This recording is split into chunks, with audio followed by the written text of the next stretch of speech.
तस्य कीर्तिं वसानं वरेण्यं जटाजूटमध्ये स्फुरद्गाङ्गवारि महादेवमेकं स्मरामि स्मरारि।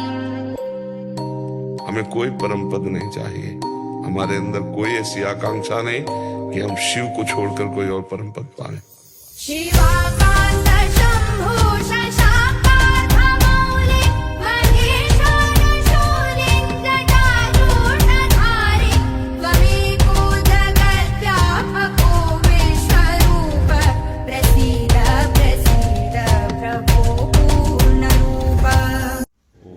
ಆದಿಕಾಲದ ಅಗಾಧ ಶೂನ್ಯದಲ್ಲಿ ಯಾವುದೂ ಇರಲಿಲ್ಲ.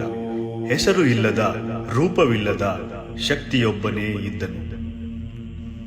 ಶಿವನು ತನ್ನ ದೃಷ್ಟಿಯನ್ನು ಅಂತರಕ್ಕೆ ಕರೆದಾಗ ವಿಶ್ವ ವಿಶ್ರಾಂತಿಯಾಯಿತು. ಆ ದೃಷ್ಟಿಯು ಹೊರಬಂದಾಗ ಸೃಷ್ಟಿಯ ಪರ್ವ ಆರಂಭವಾಯಿತು.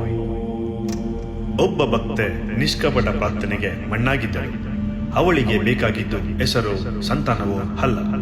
ಅವನು ಒಂದು ವೇಳೆ ನೋಡಬಹುದು ಎಂಬ ಆಸೆ ಮಾತ್ರ. ಅವನ ದೃಷ್ಟಿಯಲ್ಲಿ ಅವಳ ಗರ್ಭ ಅರಿಯಿತು. ಅವನ ಕೃಪೆಯಲ್ಲಿ ಆತ್ಮವೊಂದು ಹುಟ್ಟಿತು. ಅವನ ಮನಸ್ಸಿನ ಚಂದ್ರನಿಂದ ಬೆಳಕು ರೂಪವಾಯಿತು. ಅದು ಸಾಮಾನ್ಯ ಹೆಣ್ಣು ಮಗುವಿನ ಜನನವಲ್ಲ, ಅದು ದೈವಿಕ ಇಚ್ಛೆಯ ಪ್ರತಿಫಲ. ಈ ಹೆಸರು ನಾವು ಇಟ್ಟಿಲ್ಲ, ಇದು ಅವನು ನೋಡಿದ ಕ್ಷಣದಲ್ಲಿ ಅವಳಿಗೆ ದೊರಕಿದ ವರ.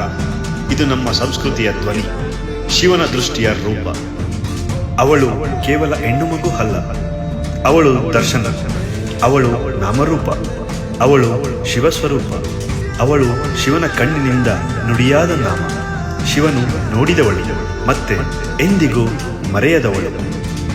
ಅವಳೇ ನಮ್ಮ ಮಗಳು ಶಿವೇಕ್ಷಾ.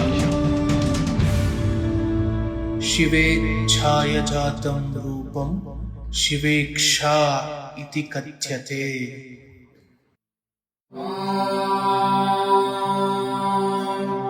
सर्वेश्वराय विद्महे शूलहस्ताय धीमहि तन्नो रुद्रः प्रचोदयात्।